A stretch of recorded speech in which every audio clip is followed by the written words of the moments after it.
Diaby Isiaka, président du collectif des victimes de Côte d'Ivoire, n'est pas content de l'assouplissement des mesures de mise en liberté de Laurent Gbagbo et Charles Blé Goudé. Le lundi 1er juin 2020, lors d'une conférence publique à la mairie de Yopougon, il a accusé la chambre d'appel de la Cour pénale internationale, CPI, d'avoir rendu une décision qui tue une deuxième fois les victimes.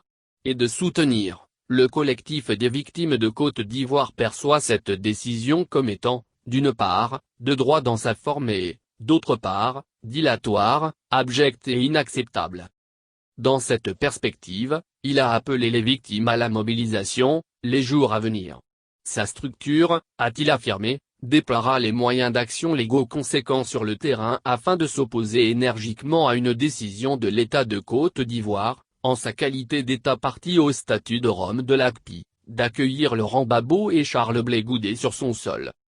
Diaby Isiaka a, par ailleurs, appelé la juridiction internationale à aller dans le sens de la vérité, de la justice et de la réparation. Il a aussi déclaré que le collectif des victimes se félicite des actions du procureur et de l'avocat.